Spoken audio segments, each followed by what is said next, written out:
Hello everybody, it's been a while. This is the culmination of our challenge to read one sentence from Lord of the Rings for every single person who subscribes. We completed this chapter on day 183. Enjoy chapter 2. Chapter 2, The Shadow of the Past. The talk did not die down in 9 or even 99 days. The second disappearance of Mr. Bilbo Baggins was discussed in Hobbiton and indeed all over the Shire for a year and a day, and was remembered much longer than that. It became a fireside story for young hobbits, and eventually Mad Baggins, who used to vanish with a bang and a flash and reappear with bags of jewels and gold, became a favorite character of legend and lived on long after all the true events were forgotten. But in the meantime, the general opinion in the neighborhood was that Bilbo, who had always been rather cracked, had at last gone quite mad and had run off into the blue. There he had undoubtedly fallen into a pool or river and come to a tragic, but hardly an untimely end. The blame was mostly laid on Gandalf. "If only that dratted wizard would leave young Frodo alone, perhaps he'll settle down and grow some hobbit sense," they said. And to all appearance, the wizard did leave Frodo alone, and he did settle down, but the growth of hobbit sense was not very noticeable. Indeed, he at once began to carry on Bilbo's reputation for oddity. He refused to go into mourning, and the next year he gave a party in honor of Bilbo's 112th birthday, which he called Hundredweight Feast. But that was short of the mark, for 20 guests were invited, and there were several meals at which it snowed food and rained drink, as hobbits say. Some people were rather shocked, but Frodo kept up the custom of Bilbo's birthday party year after year until they got used to it. He said that he did not think Bilbo was dead. When they asked, "Where is he then?" he shrugged his shoulders. He lived alone, as Bilbo had done, but he had a good many friends, especially among the younger hobbits, mostly descendants of the old Duke, who had, as children, been fond of Bilbo and often in and out of Bag End. Folco Boffin and Fredegar Bolger were two of these, but his closest friends were Peregrine Took, usually called Pippin, and Merry Brandybuck. His real name was Meriadoc, but that was seldom remembered. Frodo went tramping all over the Shire with them, but more often he wandered by himself, and to the amazement of sensible folk, he was sometimes seen far from home, walking in the hills and woods under the starlight. Merry and Pippin suspected that he visited the elves at times, as Bilbo had done. As time went on, people began to notice that Frodo also showed signs of good preservation. Outwardly, he retained the appearance of a robust and energetic hobbit just out of his tweens.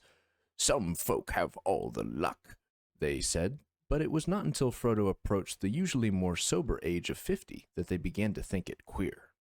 Frodo himself, after the first shock, found that being his own master and the Mr. Baggins of Bag End was rather pleasant.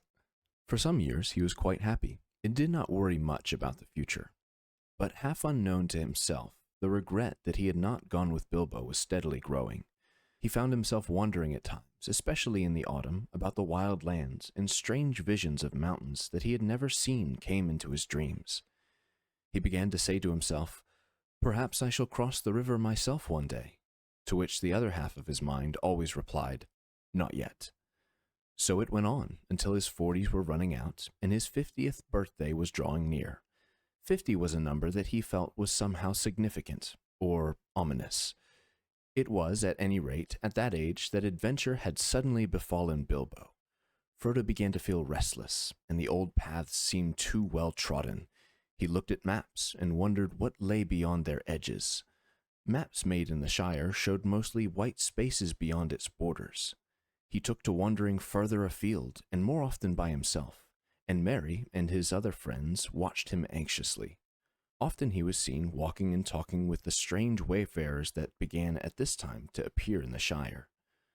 There were rumors of strange things happening in the world outside, and as Gandalf had not at that time appeared or sent any message for several years, Frodo gathered all the news he could.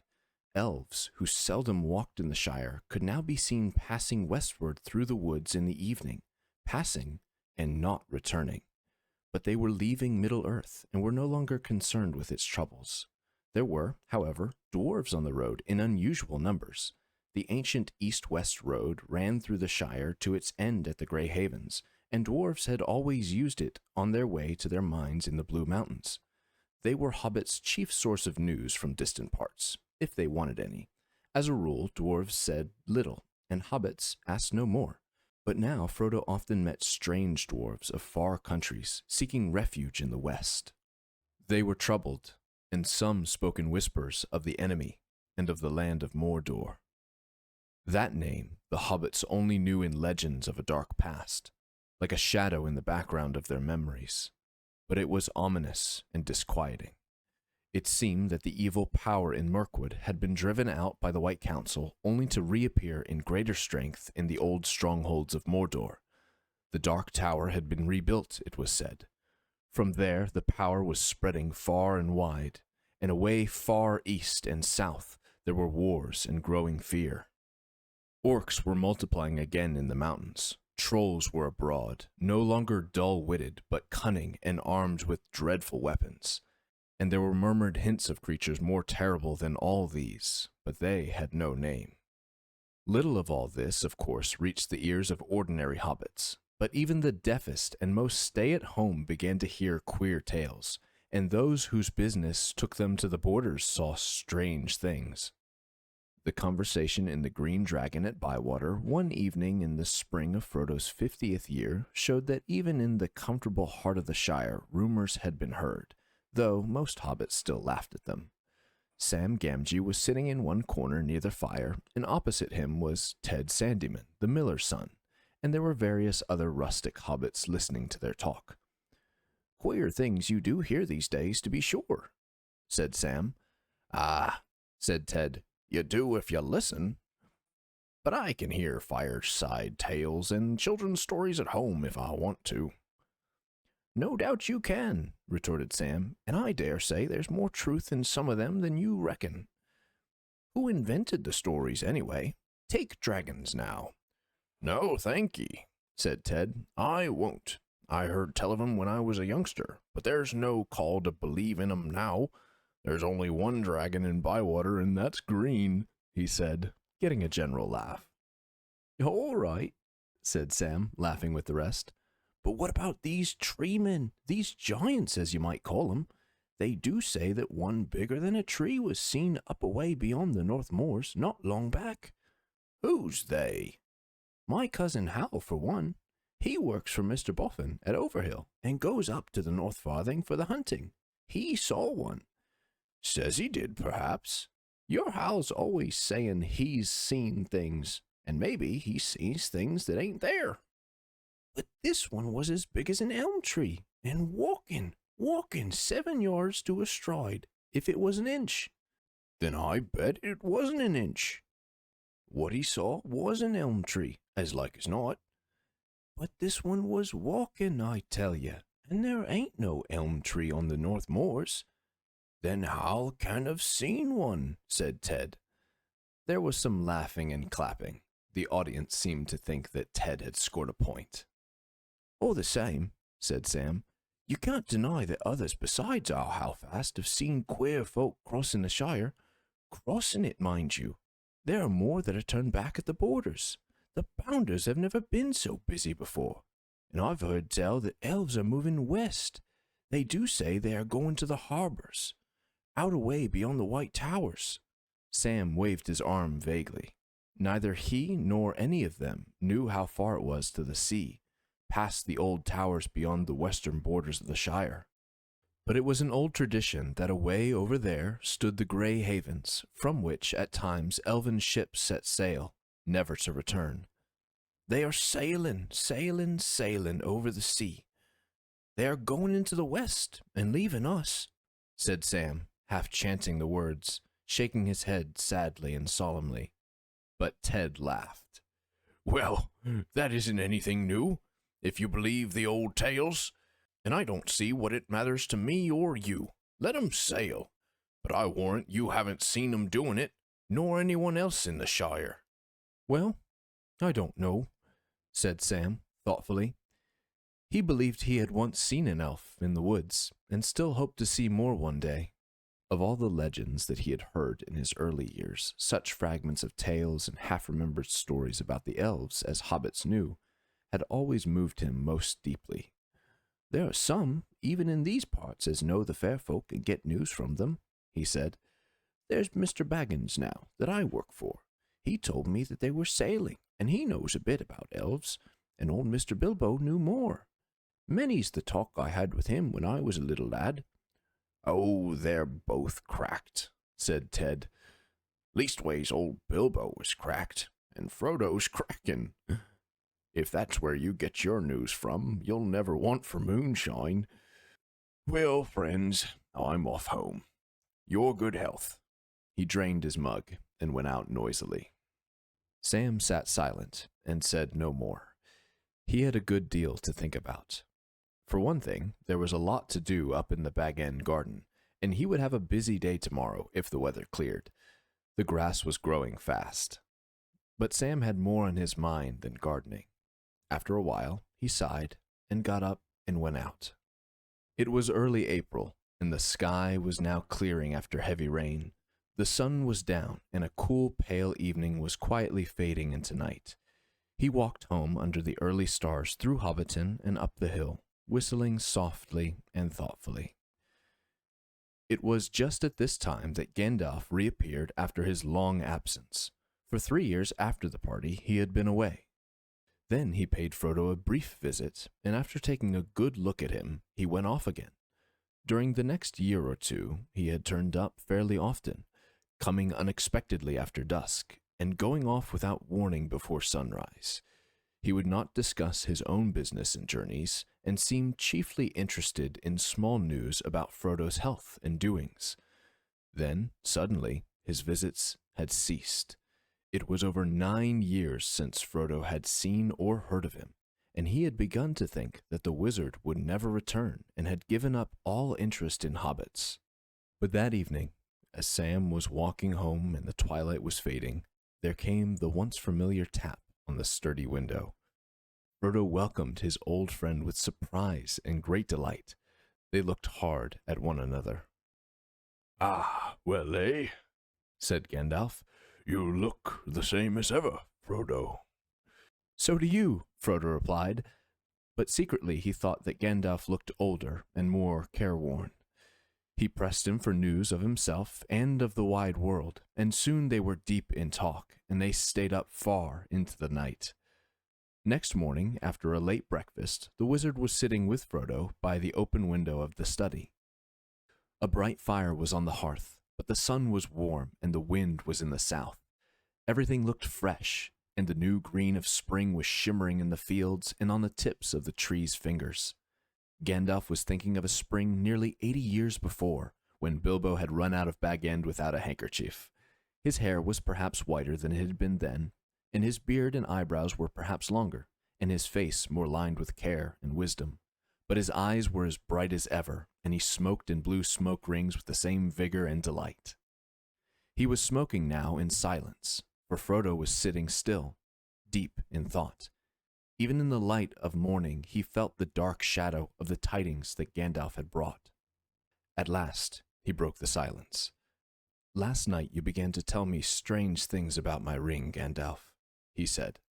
"And then you stopped, because you said that such matters were best left until daylight. Don't you think you had better finish now? You say the ring is dangerous, far more dangerous than I guess. In what way?" "In many ways," answered the wizard. "It is far more powerful than I ever dared to think at first. So powerful that in the end it would utterly overcome anyone of mortal race who possessed it. It would possess him. In Eregion, long ago, many elven rings were made. Magic rings, as you call them, and they were, of course, of various kinds, some more potent and some less. The lesser rings were only essays in the craft, before it was full grown, and to the elven smiths they were but trifles, yet still to my mind dangerous for mortals. But the great rings, the rings of power, they were perilous. A mortal, Frodo, who keeps one of the great rings does not die, but does not grow or obtain more life. He merely continues, until at last every minute is a weariness. And if he often uses the ring to make himself invisible, he fades. He becomes, in the end, invisible permanently, and walks in the twilight under the eye of the dark power that rules the rings. Yes, sooner or later. Later, if he is strong or well-meaning to begin with. But neither strength nor good purpose will last. Sooner or later the dark power will devour him. How terrifying, said Frodo. There was another long silence. The sound of Sam Gamgee cutting the lawn came in from the garden. How long have you known this? Asked Frodo at length. And how much did Bilbo know? Bilbo knew no more than he told you, I am sure, said Gandalf. He would certainly never have passed on to you anything that he thought would be a danger, even though I promised to look after you. He thought the ring was very beautiful, and very useful at need, and if anything was wrong or queer, it was himself. He said that it was growing on his mind, and he was always worrying about it, but he did not suspect that the ring itself was to blame. Though he had found out that the thing needed looking after, it did not seem always of the same size or weight. It shrank or expanded in an odd way, and might suddenly slip off a finger where it had been tight. Yes, he warned me of that in his last letter, said Frodo, so I have always kept it on its chain. Very wise, said Gandalf. But as for his long life, Bilbo never connected it with the ring at all. He took all the credit for that to himself, and he was very proud of it, though he was getting restless and uneasy.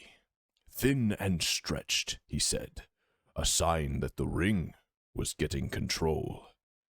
How long have you known all this? Asked Frodo again. Known? Said Gandalf. I have known much that only the wise know, Frodo.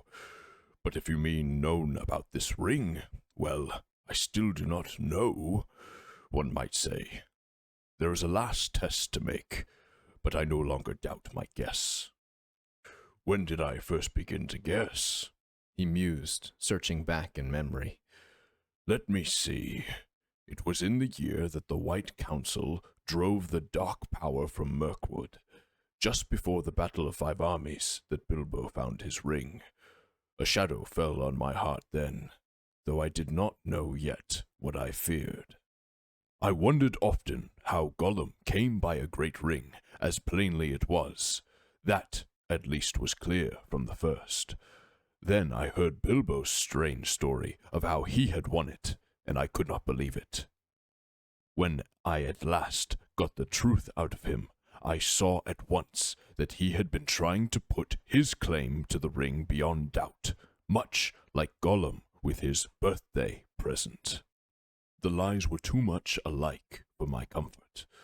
Clearly the ring had an unwholesome power that set to work on its keeper at once. That was the first real warning I had that all was not well. I told Bilbo often that such rings were better left unused, but he resented it and soon got angry. There was little else that I could do. I could not take it from him without doing greater harm, and I had no right to do so anyway. I could only watch and wait. I might perhaps have consulted Saruman the White, but something always held me back. Who is he? Asked Frodo. I have never heard of him before. Maybe not, answered Gandalf. Hobbits are, or were, no concern of his, yet he is great among the wise. He is the chief of my order, and the head of the council. His knowledge is deep, but his pride has grown with it, and he takes ill any meddling. The lore of the elven rings, great and small, is his province. He has long studied it, seeking the lost secrets of their making. But when the rings were debated in the council, all that he would reveal to us of his ring lore told against my fears. So my doubt slept, but uneasily. Still I watched, and I waited. And all seemed well with Bilbo, and the years passed. Yes, they passed, and they seemed not to touch him. He showed no signs of age. The shadow fell on me again. But I said to myself, after all, he comes from a long-lived family on his mother's side. There is still time yet. Wait. And I waited, until that night when he left this house. He said and did things then that filled me with a fear that no words of Saruman could allay.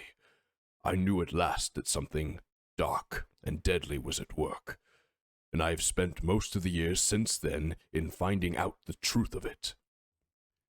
There wasn't any permanent harm done, was there? Asked Frodo anxiously. He would get all right in time, wouldn't he? Be able to rest in peace, I mean. He felt better at once, said Gandalf. But there is only one power in this world that knows all about the rings and their effects. And as far as I know, there is no power in the world that knows all about hobbits. Among the wise, I am the only one that goes in for hobbit lore, an obscure branch of knowledge, but full of surprises. Soft as butter they can be, and yet sometimes as tough as old tree roots. I think it likely that some would resist the rings far longer than most of the wise would believe. I don't think you need worry about Bilbo. Of course, he possessed the ring for many years and used it, so it might take a long while for the influence to wear off, for it was safe for him to see it again, for instance. Otherwise, he might live on for years, quite happily, just stop as he was when he parted with it, for he gave it up in the end of his own accord, an important point. No, I was not troubled about dear Bilbo any more, once he had let the thing go. It is for you that I feel responsible. Ever since Bilbo left, I have been deeply concerned about you, and about all these charming, absurd, helpless hobbits. It would be a grievous blow to the world if the Dark Power overcame the Shire, if all your kind, jolly, stupid bulgers, hornblowers, boffins, brace-girdles, and the rest, not to mention the ridiculous Bagginses, became enslaved. Frodo shuddered. But why should we be? He asked. And why should he want such slaves? To tell you the truth, replied Gandalf, I believe that hitherto, mark you, he has entirely overlooked the existence of hobbits. You should be thankful, but your safety has passed. He does not need you. He has many more useful servants, but he won't forget you again, and hobbits as miserable slaves would please him far more than hobbits happy and free. There is such a thing as malice and revenge. Revenge? Said Frodo. Revenge for what? I still don't understand what all this has to do with Bilbo and myself and our ring. It has everything to do with it, said Gandalf. You don't know the real peril yet, but you shall. I was not sure of it myself when I was last here, but the time has come to speak. Give me the ring for a moment. Frodo took it from his breeches pocket, where it was clasped to a chain that hung from his belt. He unfastened it and handed it slowly to the wizard. It felt suddenly very heavy, as if either it or Frodo himself was in some way reluctant for Gandalf to touch it. Gandalf held it up. It looked to be made of pure and solid gold. Can you see any markings on it? He asked. No, said Frodo. There are none. It is quite plain, and it never shows a scratch or sign of wear. Well then, look. To Frodo's astonishment and distress, the wizard threw it suddenly into the middle of a glowing corner of the fire. Frodo gave a cry and groped for the tongs, but Gandalf held him back. Wait, he said in a commanding voice, giving Frodo a quick look from under his bristling brows. No apparent change came over the ring. After a while, Gandalf got up, closed the shutters outside the window, and drew the curtains.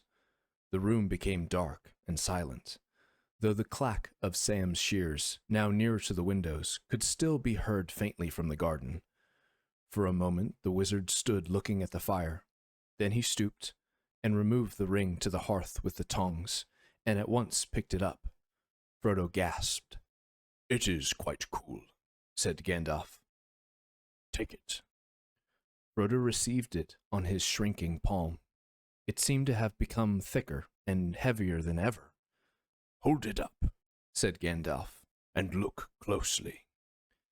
As Frodo did so, he now saw fine lines, finer than the finest pen strokes, running along the ring, outside and inside, lines of fire that seemed to form the letters of a flowing script. They shone piercingly bright, and yet remote, as if out of a great depth. "I cannot read the fiery letters," said Frodo, in a quavering voice. "No," said Gandalf. "but I can. The letters are Elvish, of an ancient mode, but the language is that of Mordor, which I will not utter here. But this in the common tongue is what is said, close enough. One ring to rule them all, one ring to find them, one ring to bring them all, and in the darkness bind them. It is only 2 lines of a verse long known in elven lore. 3 rings for the elven kings under the sky, 7 for the dwarf lords in their halls of stone, 9 for mortal men doomed to die, 1 for the Dark Lord in his dark throne, in the land of Mordor where the shadows lie. 1 ring to rule them all, 1 ring to find them, 1 ring to bring them all, and in the darkness bind them, in the land of Mordor where the shadows lie." He paused, and then said slowly in a deep voice, "This is the Master Ring, the 1 ring to rule them all. This is the 1 ring that he lost many ages ago to the great weakening of his power. He greatly desires it, but he must not get it." Frodo sat silent and motionless. Fear seemed to stretch out a vast hand, like a dark cloud rising in the east and looming up to engulf him. "This ring," he stammered. How on earth did it come to me?" "Ah," said Gandalf, "that is a very long story." "Ah," said Gandalf, "the beginnings lie back in the Black Years, which only the Loremasters now remember. If I were to tell you all that tale, we should still be sitting here when spring had passed into winter. But last night I told you of Sauron the Great, the Dark Lord. The rumors that you have heard are true. He has indeed risen again, and left his hold in Mirkwood, and returned to his ancient fastness in the Dark Tower of Mordor. That name even you hobbits have heard of, like a shadow on the borders of old stories. Always after a defeat and a respite, the shadow takes another shape and grows again." "I wish it need not have happened in my time," said Frodo. "So do I," said Gandalf, "and so do all who live to see such times. But that is not for them to decide. All we have to decide is what to do with the time that is given us. And already, Frodo, our time is beginning to look black. The enemy is fast becoming very strong. His plans are far from ripe, I think, but they are ripening. We shall be hard put to it. We should be very hard put to it, even if it were not for this dreadful chance. The enemy still lacks one thing to give him strength and knowledge to beat down all resistance, break the last defenses, and cover all the lands in a second darkness. He lacks the one ring. The three fairest of all the elf lords hid from him, and his hand never touched them or sullied them. 7 the dwarf kings possessed, but 3 he has recovered, and the others the dragons have consumed. 9 he gave to mortal men, proud and great, and so ensnared them. Long ago they fell under the dominion of the One, and they became ringwraiths, shadows under his great shadow, his most terrible servants. Long ago. It is many a year since the 9 walked abroad, yet who knows? As the shadow grows once more, they too may walk again. But come, we will not speak of such things even in the morning of the Shire. So it is now. The 9 he has gathered to himself, the 7 also, or else they are destroyed. The 3 are hidden still, but that no longer troubles him. He only needs the one, for he made that ring himself. It is his, and he let a great part of his own former power pass into it, so that he could rule all the others. If he recovers it, then he will command them all again, wherever they be, even the 3, and all that has been wrought with them will be laid bare, and he will be stronger than ever. And this is the dreadful chance, Frodo. He believed that the One had perished, that the elves had destroyed it, as should have been done. But he knows now that it has not perished, that it has been found. So he is seeking it, and all his thought is bent on it. It is his great hope and our great fear. Why wasn't it destroyed? Cried Frodo. And how did the enemy ever come to lose it, if he was so strong, and it so precious to him? He clutched the ring in his hand, as if he already saw dark fingers stretching out to seize it. It was taken from him, said Gandalf. The strength of the elves to resist him was greater long ago, and not all men were estranged from them. The men of Westerness came to their aid. That is a chapter of ancient history which it might be good to recall, for there was sorrow then too, and gathering dark, but great valor, and great deeds that were not wholly vain. One day, perhaps, I will tell you all the tale, or you shall hear it told in full by one who knows it best.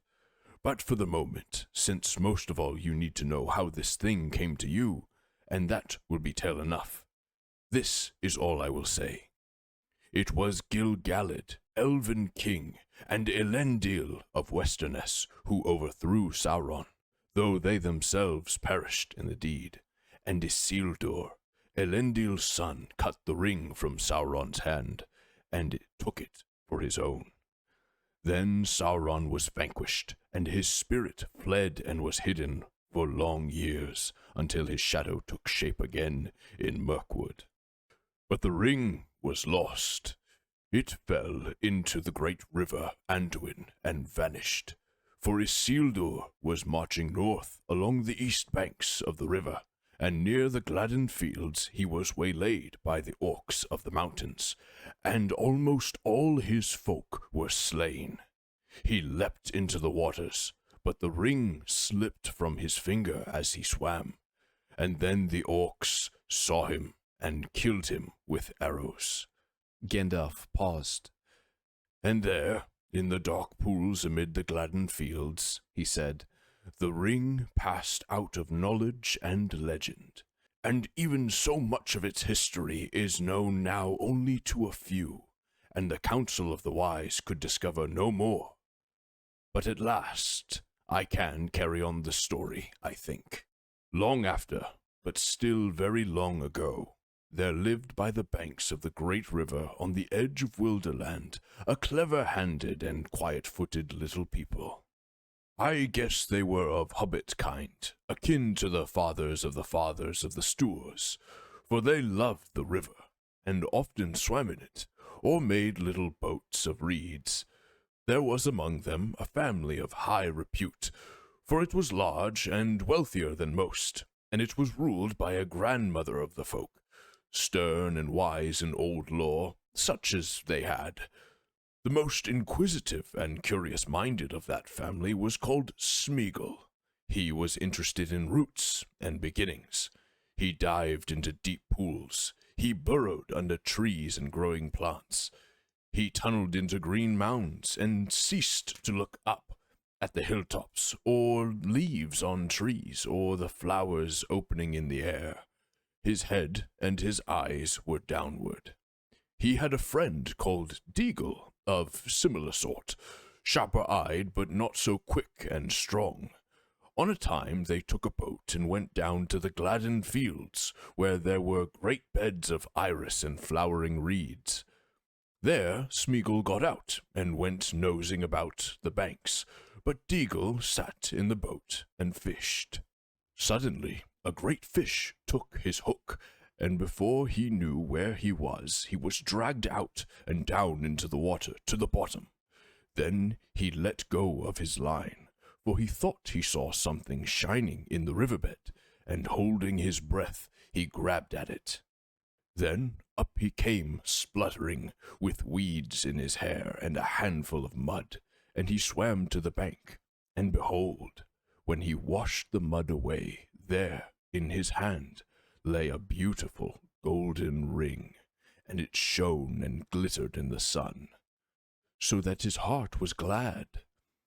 But Smeagol had been watching him from behind a tree, and as Deagle gloated over the ring, Smeagol came softly up behind. "Give us that, Deagle, my love," said Smeagol over his friend's shoulder. "Why?" said Deagle. "Because it's my birthday, my love, and I wants it," said Smeagol. "I don't care," said Deagle. "I have given you a present already, more than I could afford.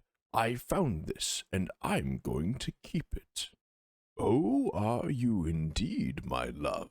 said Smeagol, and he caught Deagle by the throat and strangled him, because the gold looked so bright and beautiful. Then he put the ring on his finger. No one ever found out what had become of Deagle. He was murdered far from home, and his body was cunningly hidden.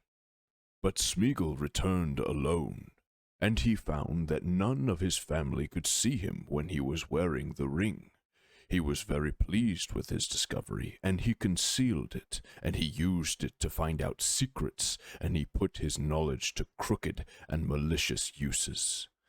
He became sharp-eyed and keen-eared for all that was hurtful. The ring had given him power according to his stature.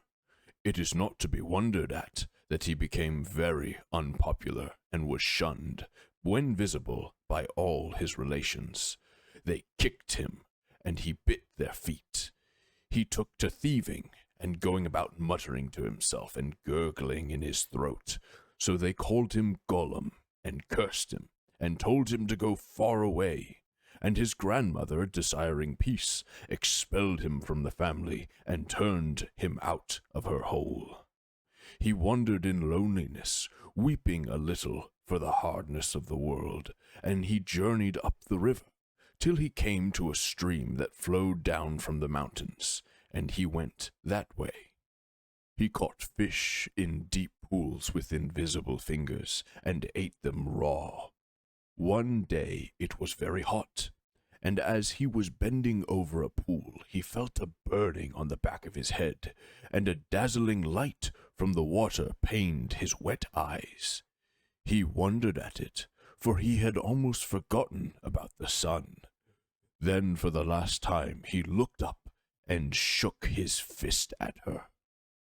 But as he lowered his eyes, he saw far above the tops of the misty mountains out of which the stream came, and he thought suddenly, it would be cool and shady under those mountains. The sun could not watch me there. The roots of those mountains must be roots indeed. There must be great secrets buried there which have not been discovered since the beginning. So he journeyed by night up into the highlands, and he found a little cave out of which the dark stream ran, and he wormed his way like a maggot into the heart of the hills, and vanished out of all knowledge. The ring went into the shadows with him, and even the Maker, when his power had begun to grow again, could learn nothing of it. Gollum? Cried Frodo. Gollum? Do you mean that this is the very Gollum creature that Bilbo met? How loathsome! I think it is a sad story, said the wizard, and it might have happened to others, even to some hobbits that I have known. I can't believe that Gollum was connected with hobbits, however distantly, said Frodo with some heat. What an abominable notion! It is true all the same, replied Gandalf. About their origins, at any rate, I know more than hobbits do themselves, and even Bilbo's story suggests the kinship. There was a great deal in the background of their minds and memories that was very similar. They understood one another remarkably well, very much better than a hobbit would understand, say, a dwarf, or an orc, or even an elf. Think of the riddles they both knew, for one thing. Yes, said Frodo, though other folk besides hobbits ask riddles, and of much the same sort, and hobbits don't cheat. Gollum meant to cheat, all the time. He was just trying to put poor Bilbo off his guard, and I dare say it amused his wickedness to start a game which might end in providing him with an easy victim, but if he lost, would not hurt him. Only too true, I fear, said Gandalf. But there was something else in it, I think, which you don't see yet. Even Gollum was not wholly ruined. He had proved tougher even than one of the wise would have guessed, as a hobbit might. There was a little corner of his mind that was still his own, and light came through it, as through a chink in the dark, light out of the past. It was actually pleasant, I think, to hear a kindly voice again, bringing up memories of wind and trees, and the sun on the grass, and such forgotten things. But that, of course, would only make the evil part of him angrier in the end, unless it could be conquered, unless it could be cured. Gandalf sighed. Alas, there is little hope of that for him. Yet not no hope.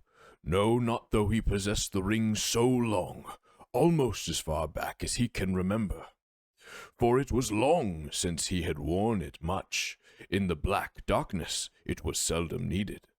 Certainly he had never faded. He is thin and tough still.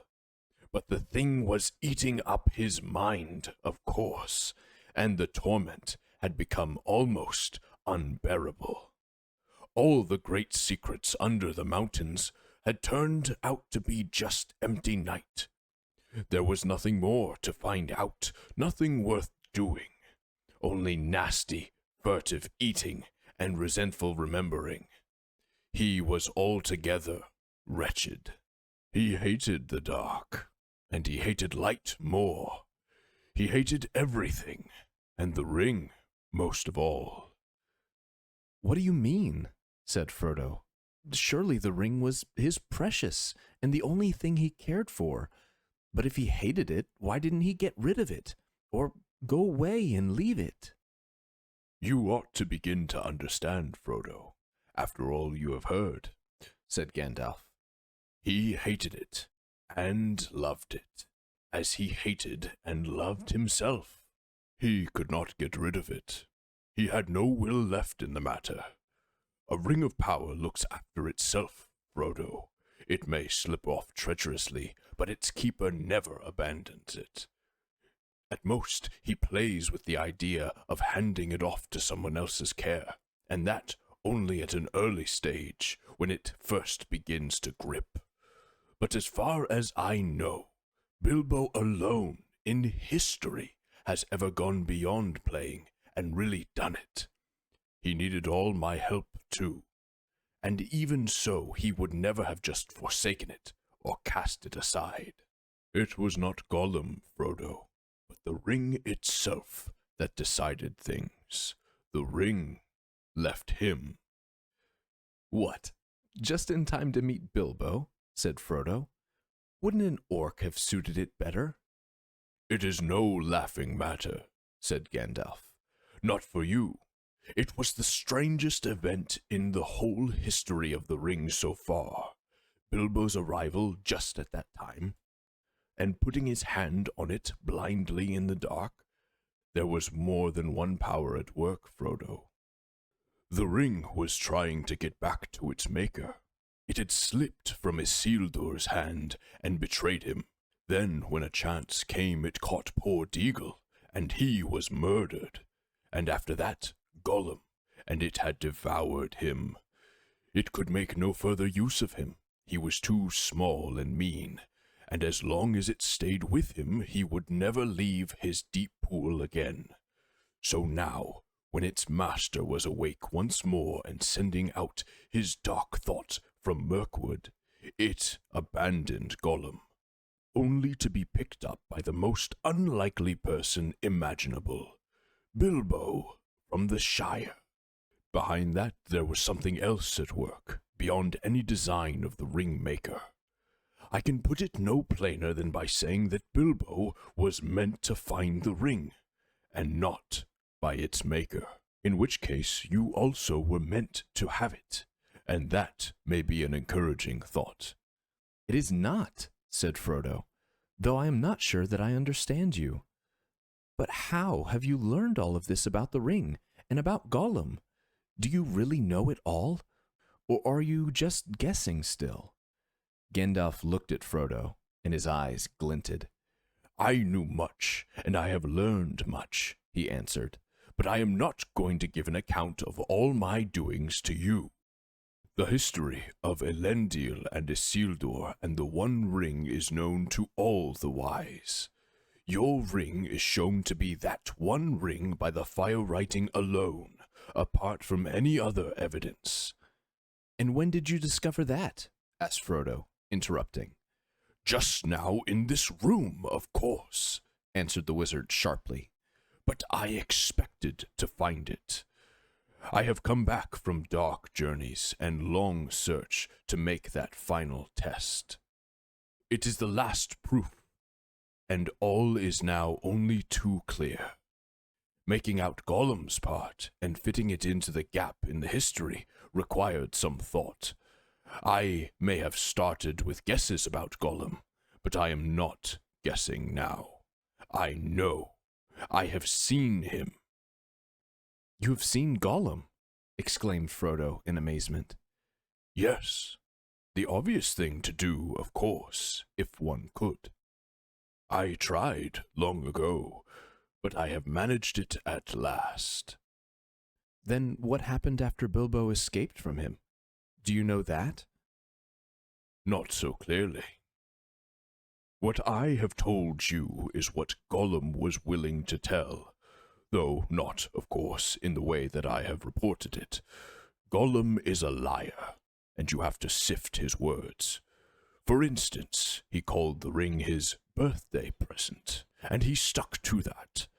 He said it came from his grandmother, who had lots of beautiful things of that kind. A ridiculous story. I have no doubt that Smeagol's grandmother was a matriarch, a great person in her way, but to talk of her possessing many elven rings was absurd, and as for giving them away, it was a lie. But a lie with a grain of truth. The murder of Deagle haunted Gollum, and he had made up a defense, repeating it to his precious over and over again as he gnawed bones in the dark, until he almost believed it. It was his birthday. Deagle ought to have given the ring to him. It had previously turned up just so as to be a present. It was his birthday present, and so on and on. I endured him as long as I could, but the truth was desperately important, and in the end I had to be harsh. I put the fear of fire on him, and wrung the true story out of him bit by bit, together with much sniveling and snarling. He thought he was misunderstood and ill-used, but when he had at last told me his history, as far as the end of the riddle game and Bilbo's escape, he would not say any more, except in dark hints. Some other fear was on him greater than mine. He muttered that he was going to get his own back. People would see if he would stand being kicked and driven into a hole and then robbed. Gollum had good friends now, good friends and very strong. They would help him. Baggins would pay for it. That was his chief thought. He hated Bilbo and cursed his name. What was more, he knew where he came from. But how did he find that out? Asked Frodo. Well, as for the name, Bilbo very foolishly told Gollum himself. And after that, it would not be difficult to discover his country once Gollum came out. Oh yes, he came out. His longing for the ring proved stronger than his fear of the orcs, or even of the light. After a year or two, he left the mountains. You see, though still bound by desire of it, the ring was no longer devouring him. He began to revive a little. He felt old, terribly old, yet less timid, and he was mortally hungry. Light of sun and moon, he still feared and hated, and he always will, I think. But he was cunning. He found he could hide from daylight and moonshine, and make his way swiftly and softly by dead of night with his pale, cold eyes, and catch small, frightened, or unwary things.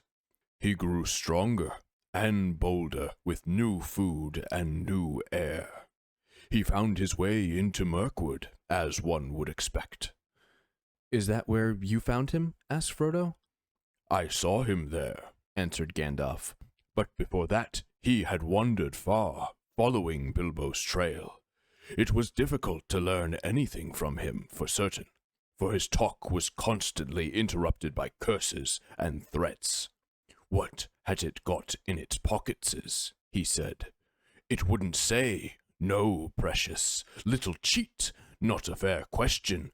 It cheated first, it did. It broke the rules. We ought to have squeezed it. Yes, precious.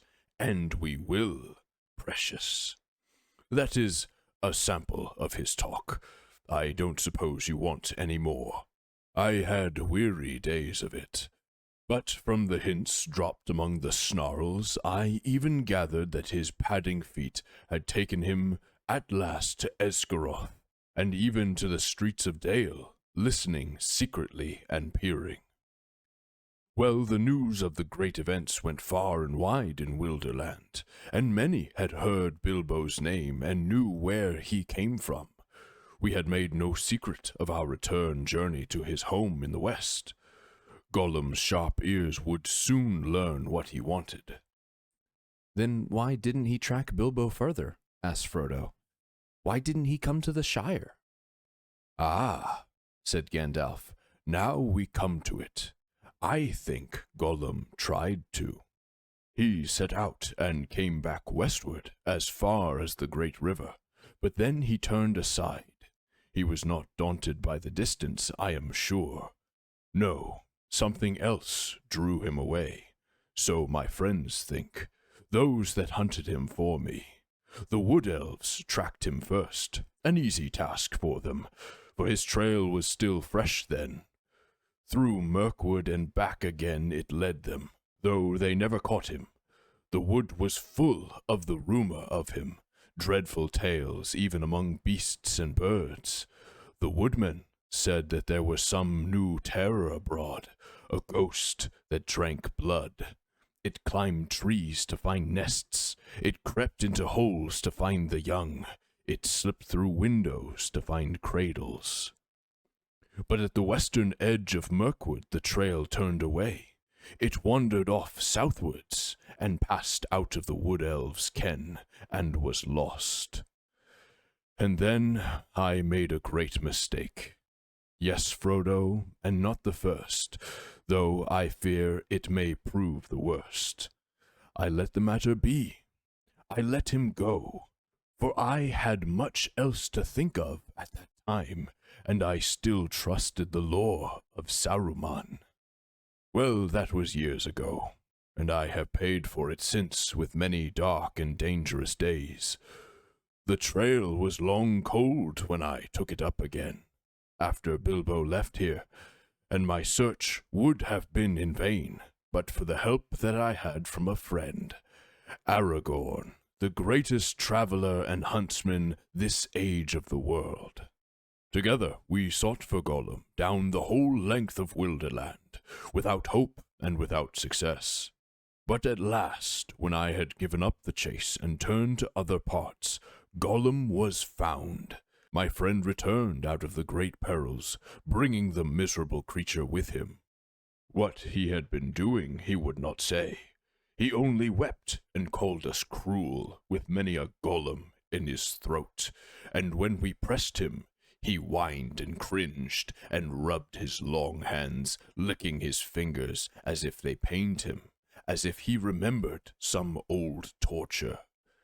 But I am afraid there is no possible doubt. He had made his slow, sneaking way, step by step, mile by mile, south, down at last, to the land of Mordor. A heavy silence fell in the room. Frodo could hear his heart beating. Even outside, everything seemed still. No sound of Sam's shears could now be heard. Yes, to Mordor, said Gandalf. Alas, Mordor draws all wicked things, and the Dark Power was bending all its will to gather them there. The ring of the enemy would leave its mark, too, leave him open to the summons. And all folk were whispering then of the new shadow in the south and its hatred of the west. There were his fine new friends who would help him in his revenge. Wretched fool, in that land he would learn much, too much for his comfort, and sooner or later, as he lurked and pried on the borders, he would be caught and taken for examination. That was the way of it, I fear. When he was found, he had already been there long, and was on his way back, on some errand of mischief. But that does not matter much now. His worst mischief was done.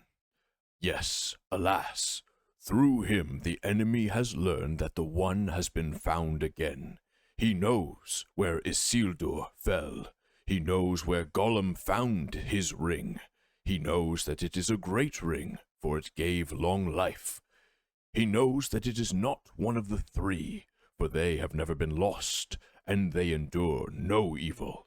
He knows that it is not one of the 7 or the 9, for they are accounted for. He knows that it is the One. And he has at last heard, I think, of hobbits and the Shire. The Shire. He may be seeking for it now, if he has not already found out where it lies. Indeed, Frodo, I fear that he may even think that the long unnoticed name of Baggins has become important. But this is terrible, cried Frodo. Far worse than the worst I imagined from your hints and warnings. Oh, Gandalf, best of friends, what am I to do? For now I am really afraid. What am I to do? What a pity that Bilbo did not stab that vile creature when he had a chance.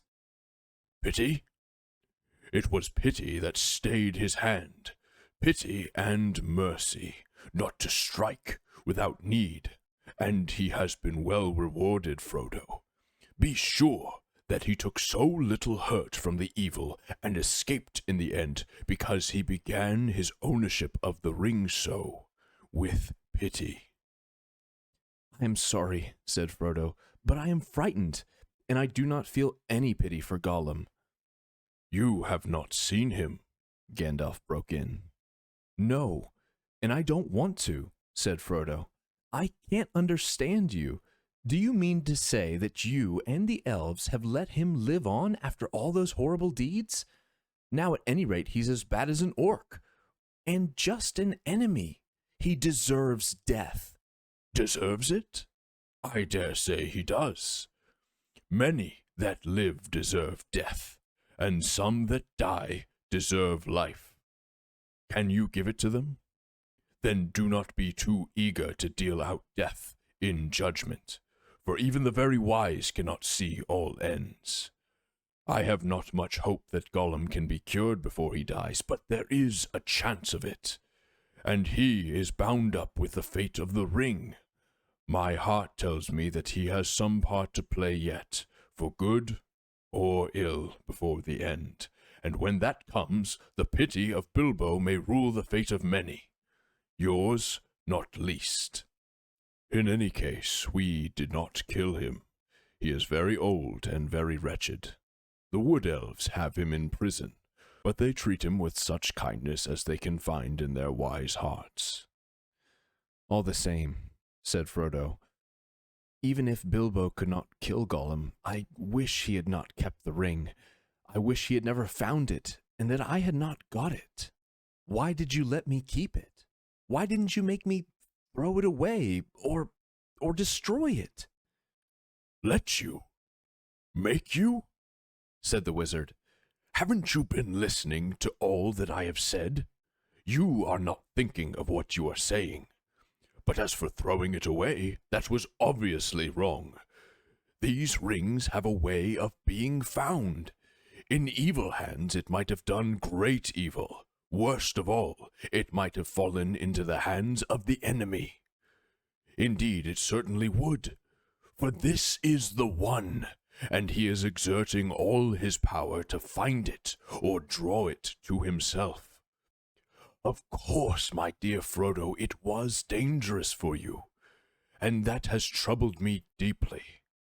But there was so much at stake that I had to take some risk, though even when I was far away, there has never been a day when the Shire has not been guarded by watchful eyes. As long as you never used it, I did not think that the ring would have any lasting effect on you, not for evil, not at any rate for a very long time. And you must remember that 9 years ago, when I saw you last, I still knew little for certain. But why not destroy it, as you said should have been done long ago? Cried Frodo again. If you had warned me, or even sent me a message, I would have done away with it. Would you? How would you do that? Have you tried? No, but I suppose one could hammer it or melt it.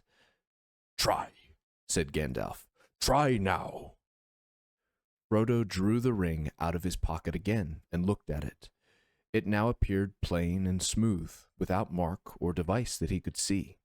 The gold looked very fair and pure, and Frodo thought how rich and beautiful was its color, how perfect was its roundness. It was an admirable thing, and altogether precious. When he took it out, he had intended to fling it from him into the very hottest part of the fire. But he found now that he could not do so, not without a great struggle. He weighed the ring in his hand, hesitating and forcing himself to remember all that Gandalf had told him, and then with an effort of will he made a movement as if to cast it away. But he found that he had put it back in his pocket. Gandalf laughed grimly. You see, already you too, Frodo, cannot easily let it go, nor will to damage it. And I could not make you, except by force, which would break your mind. But as for breaking the ring, force is useless. Even if you took it and struck it with a heavy sledgehammer, it would make no dent in it. It cannot be unmade by your hands, or by mine. Your small fire, of course, would not melt even ordinary gold. This ring has already passed through it, unscathed, and even unheated. But there is no smith's forge in this shire that could change it at all. Not even the anvils and furnaces of the dwarves could do that. It has been said that dragonfire could melt and consume the rings of power.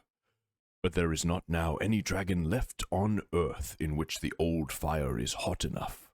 Nor was there ever any dragon, not even Ancalagon the Black, who could have harmed the One Ring, the ruling ring, for that was made by Sauron himself.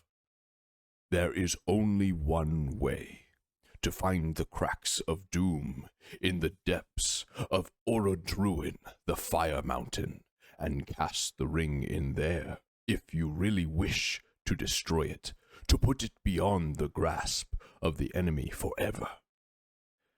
I do really wish to destroy it, cried Frodo, or, well, to have it destroyed. I am not made for perilous quests. I wish I had never seen the ring. Why did it come to me? Why was I chosen? Such questions cannot be answered, said Gandalf. You may be sure that it was not for any merit that others do not possess, not for power or wisdom, at any rate. But you have been chosen, and you must therefore use such strength and heart and wits as you have. But I have so little of any of these things. You are wise and powerful. Will you not take the ring? No, cried Gandalf, springing to his feet. With that power, I should have power too great and terrible, and over me the ring would gain a power still greater and more deadly. His eyes flashed, and his face was lit as by a fire within. Do not tempt me, for I do not wish to become like the Dark Lord himself. Yet the way of the ring to my heart is by pity. Pity for weakness, and the desire of strength to do good. Do not tempt me. I dare not take it, not even to keep it safe. Unused, the wish to wield it would be too great for my strength. I shall have such need of it. Great perils lie before me. He went to the window and drew aside the curtains and the shutters. Sunlight streamed back again into the room. Sam passed along the path outside whistling. And now, said the wizard, turning back to Frodo, the decision lies with you, but I will always help you. He laid his hand on Frodo's shoulder. I will help you bear this burden, as long as it is yours to bear. But we must do something soon. The enemy is moving. There was a long silence. Gandalf sat down again and puffed at his pipe, as if lost in thought. His eyes seemed closed, but under the lids he was watching Frodo intently.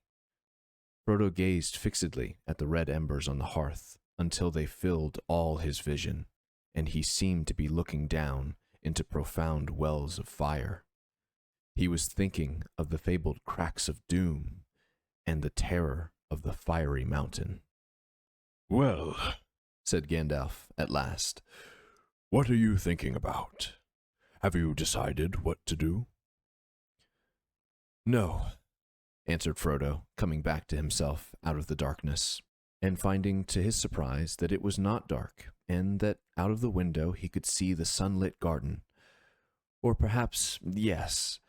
As far as I understand what you have said, I suppose I must keep the ring and guard it, at least for the present, whatever it may do to me. Whatever it may do, it will be slow to evil, if you keep it with that purpose, said Gandalf. I hope so, said Frodo, but I hope that you will find some other better keeper soon. But in the meanwhile it seems that I am a danger to all that live near me. I cannot keep the ring and stay here. I ought to leave Bag End, leave the Shire, leave everything and go away. He sighed. I should like to save the Shire, if I could. though there have been times when I thought the inhabitants too stupid and dull for words, and have felt that an earthquake or an invasion of dragons might have been good for them. But I don't feel like that now. I feel that as long as the Shire lies behind, safe and comfortable, I shall find wandering more bearable. I shall know that somewhere there is a firm foothold, even if my feet cannot stand there. Of course, I have sometimes thought of going away, but I imagine that as a kind of holiday, a series of adventures like Bilbo, or better, ending in peace. But this would mean exile, a flight from danger into danger, drawing it after me, and I suppose I must go alone if I am to do that and save the Shire. But I feel very small and uprooted and, well, desperate. The enemy is so strong and terrible. He did not tell Gandalf, but as he was speaking, a great desire to follow Bilbo flamed up in his heart. To follow Bilbo and even perhaps to find him again. It was so strong that it overcame his fear. He could almost have run out there and then, down the road without his hat, as Bilbo had done on a similar morning long ago. "My dear Frodo," exclaimed Gandalf, "hobbits really are amazing creatures, as I have said before. You can learn all there is to know about their ways in a month, and yet, after 100 years, they can still surprise you at a pinch. I hardly expected to get such an answer, not even from you.